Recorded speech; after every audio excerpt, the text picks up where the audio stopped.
સત્યાગ્રહ સારો કે નહીં કે છે? સત્યાગ્રહ સારો. સત્યાગ્રહ એક જ વખત સત્યાગ્રહ કરવો અને સત્યાગ્રહ ફરી પકડી રાખ્યો તો દુરાગ્રહ થાય. ગાંધીજીને જે સત્યાગ્રહ હતું એ બહુ યોગ્ય વસ્તુ હતું આપણા સંસ્કૃતિ પ્રમાણે. ગાંધીજીનો જે સત્યાગ્રહ તો કે છે આપણી સંસ્કૃતિમાં બહુ યોગ્ય વસ્તુ હતી કે છે. અને દુનિયા માટે એ જ માર્ગ છે.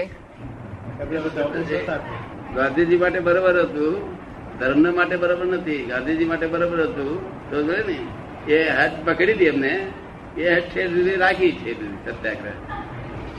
અને ખોટો ઈરાદો નતો, પોતાનો ખોટો ઈરાદો નતો, પણ સત્યાગ્રહ એ જો વધુ તમે પકડો, સામો માણસ એમ કે ના આમ જ છે અને તમે કોઈ ના આમ છે, હટે ચડ્યા તો દુરાગ્રહ કહેવાય.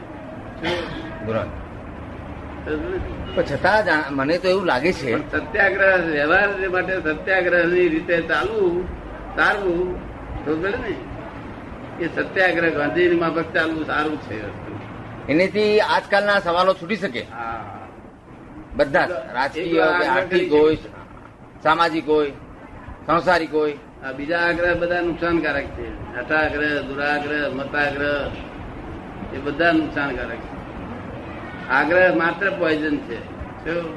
આગ્રહ, હા, એ કેટલા શનિ નો ગ્રહ તો અહીં નડવા નથી આવતો.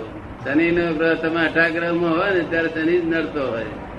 એ ગ્રહ કઈ રીતે નડે? આપણે હવે શનિ નો ગ્રહ છે, આટલા કરોડો માણસો માં ક્યાં એક જ માણસ નડવા આવે?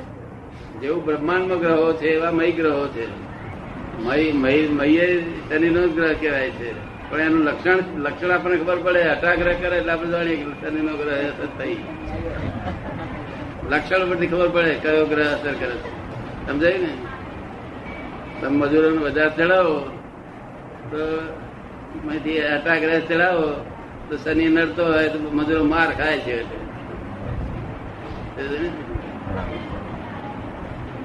પ્રમાણમાં શોભે બધું.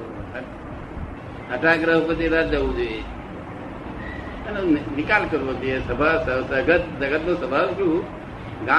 ખરું ખોટું બધું નિકાલી જ બાબત છે. નિકાલ કરવો જોઈએ. પણ નિકાલ ન થાય તો આપણે જ કરવા માંગીએ. નિકાલની ભાવના રાખવી, નિકાલની ભાવના રાખવી એટલે થયા જ વગર રહે જ નહીં. નિકાલ થયા વગર રહે જ નહીં. આ જગત દરેક વસ્તુ એનો ટાઈમિંગ હોય છે, એનો ટાઈમ નક્કી થયેલો હોય છે. નિકાલ થઈ જ જાય. એ સમય આપણે પારખી ના શકીએ ને. સમય પારખી ના શકીએ. હા, સમય પારખી ના શકાય, પણ તમારે ભાવના એવી રાખી નિકાલ કરવો જ છે. તમારે એમ ના કરવું લડવું જ છે આની જોડે, એવું નહીં રાખવું.